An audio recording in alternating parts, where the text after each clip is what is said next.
Welcome, ladies and gentlemen, back to the Underhive. Today, I've had some big ones, but I haven't had as many small ones. I'm talking about pieces of terrain for my personal Underhive. Today, I'm thinking about making a bounty bunter. That's correct. A bounty hunter's board. So, maybe a notice board for your Necromunda market stall. Maybe it's a place where there's wanted posters. Basically, it's a little bit of table dressing. It's a bit of line of sight blocking. It's not too massive like my previous builds where I've made my shop that only sells fans, or maybe my public toilet. This sounds great, doesn't it? Or my Admiral snack bar, a little food outlet. So today I'm going to make something a bit smaller. Okay, so where do I start with this? As per usual, have a rough idea in mind what you want to do, and then forget about that idea, completely change it, and the outlook will be completely different from where you want to start. That's generally what happens to me, but I do like to start with a piece. So like my Hunter's Lodge, I started with a big giant skull I had from the Games Workshop skull box, and I thought that'd be great to have like that as a great big monster on somebody's wall, like a trophy cabinet. Today, I'm starting with these tiny little pieces, which was off the back of my merchant. So my merchant, aka, it was actually a model from Cursed City. On his back, he has a dagger pinning this lovely sheet of parchment. So I'm thinking I'm going to use this. I do have some bits of parchment that Marines have on the pauldrons. Maybe like an Oath of Moment, if you know what that is in Warhammer 40,000. I believe this piece was from, it was a Troll Warcaster, possibly, from Warmer Hordes, many moons ago when I did that. It is a little bit on the large side, but I will definitely trim it. Pieces like that, and I'm thinking I'm going to stick it on a piece of plastic card and Necromunda-ify it. What do I mean by that? I'm thinking maybe use like legs like this and make it a bit more industrial. So not just like a wooden board, because in my personal Underhive, I can't imagine there's going to be a lot of wood. So it's a fairly small project. Basically, it's just line of sight blocking and just a little bit of fun. But what piece of terrain in Necromunda wouldn't be complete with a load of posters, for sale signs, loads of stuff from Carl Johnson. So what are we going to have today? Maybe it's some kind of road sign. Reasonably portable water that way. Needs food this way, possibly. You could always make a little toll bridge sign, something like that. But this guy has done some amazing posters, pictures, warning signs, you name it. He's done it for Necromunda. I've done videos on his work before, but it's just fantastic. What's there not to like? Loads of mutant or Imperial posters, and of course your different gangs, so Orlocks, Enforcers, Goliaths, because we all know they're the best. Loads and loads and loads and loads and loads and loads of stuff.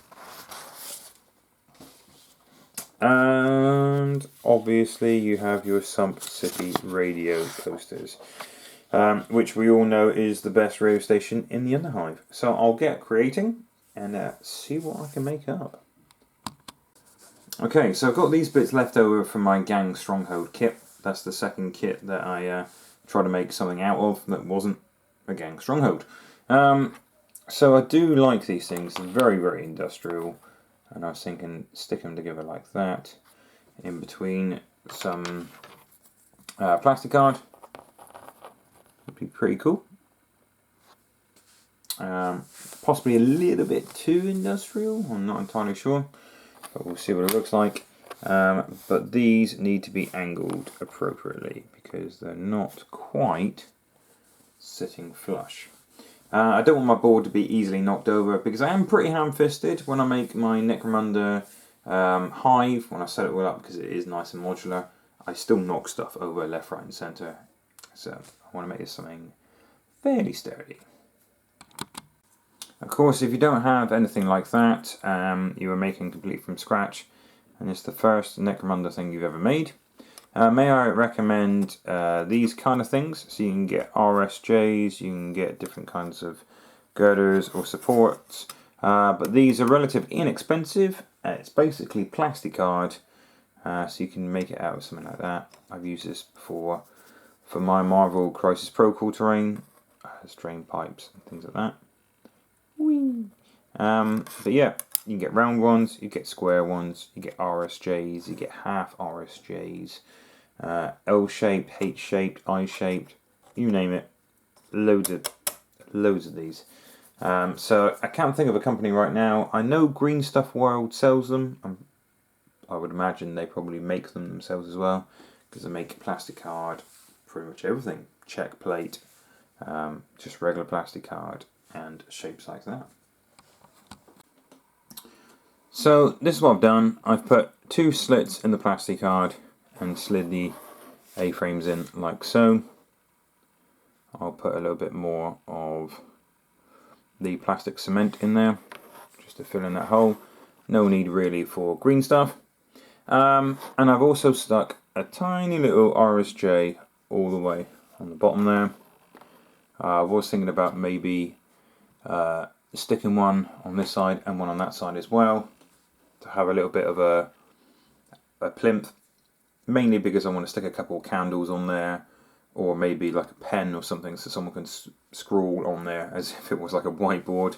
And like I said, the reason I've done it so it's so industrial with the massive A-frame is, as much as I like an iron girder upright behind it, I feel like I could easily knock it over because I want my whole layout to be modular, and I'm pretty clumsy, unless I stick it to the side of a building or something like that. But like this, A, it's industrial because you really can't knock that over because it's quite the A-frame. And B, I just really like those girders. I didn't want them to go to waste, and I thought it looks pretty cool. So if you look at it from head on, it still looks like you've just got 2 upright girders. And there's still plenty of room to put your posters, wanted posters and things like that on it. So yeah, I have decided I'm going to stick another RSJ, little diddy one, either side underneath to give it a bit of a plinth. And that's it so far. I will start painting and then start sticking the posters on. To give it a bit more life though, I think I will have one of these stuck on there somewhere to key in your bounty. So then we can claim your credits and maybe stick a couple of these on there as well to light up. Not literally to light up, but you know, you need to collect a bounty in the middle of the night doing your shady activities, you know, why not? So this is what it looks like before I paint them up, and then I'll stick the posters on last before I weather up. But I'm not 100% sure about those little lamps. But I do need some kind of light to see these things. There's the little computer consoles. I'm typing in your details for your hunt, your kill, your bounty. Like I said, stuck a little ridge along there. And a nice scrolly thing.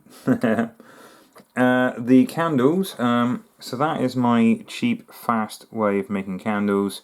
So all that is one of these paper clips that have the plastic surround. So I just trim a little bit off the plastic, cut the paper clip, and then obviously stick it to there. You can use thick glue or Yoo-hoo or something like that to make a flame on there if you wanted to. So on the little wick I've got a little bit of a flame, and on the back I've just got that piece from the back of the Cursed City model. So yeah, I will prime it all up, paint it, and then we'll start sticking some wanted posters on there.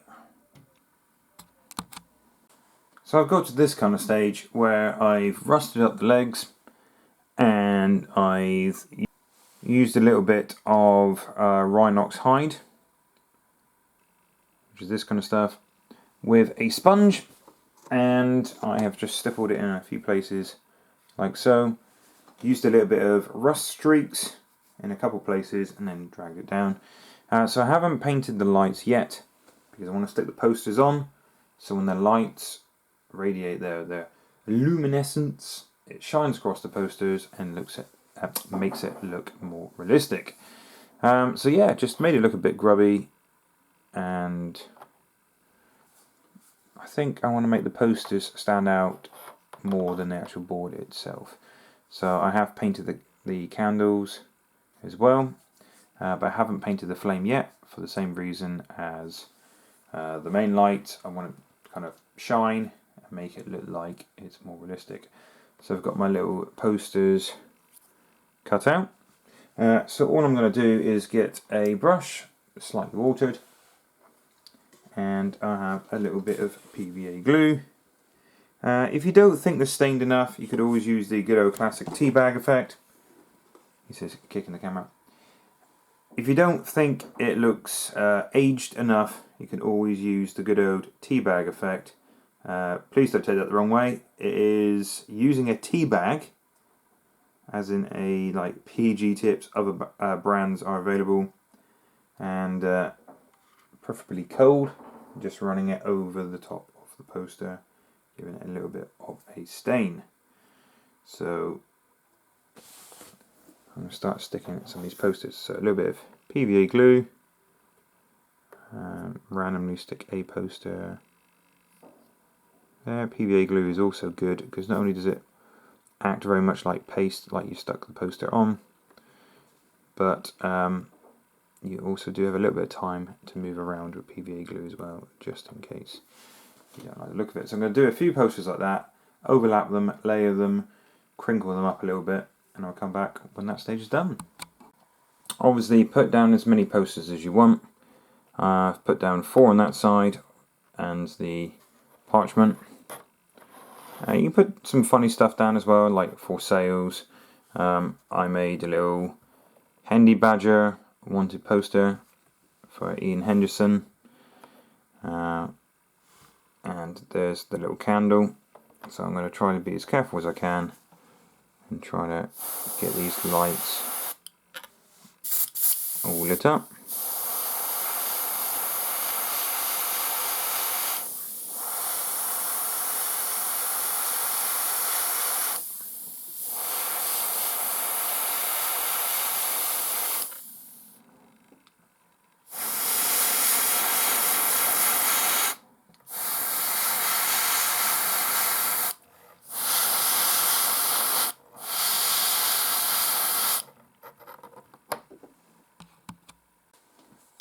So be as harsh as you want with the light, possibly a bit too harsh for myself, but I just wanted to be eye-catching. It was a very grey piece, but that was just totally down to me.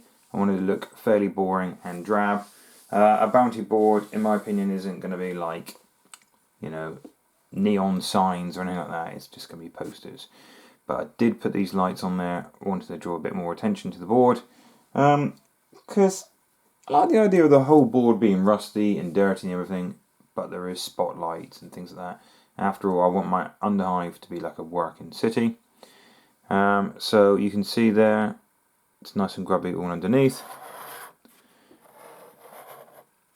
And we've got a little bit of lighting hitting there, and there, and there, as it should.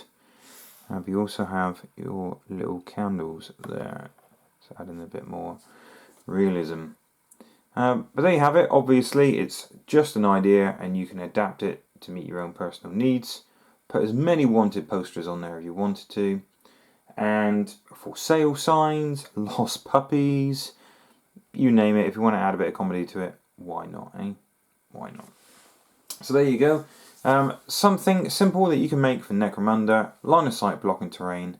It's a little bit of narrative, and it shouldn't cost very much. A bit of plastic card, or whatever card you have available. Plastic card is better, granted.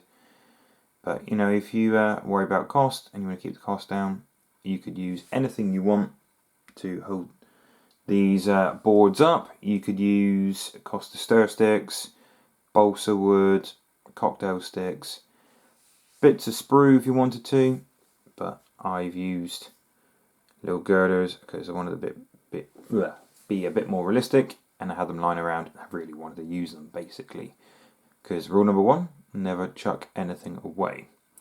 So yeah, I have used girders, plastic card, and just little bits here and there, and of course don't forget Carl Johnson's amazing posters. Of course you can make your own, but I really am no artist. Carl Johnson is an absolute legend. There you go, your Hive City bounty board. Stay safe, you wonderful people. Please hit the like button if you haven't done already, and please subscribe for some more great hobby content. Catch you in the next video.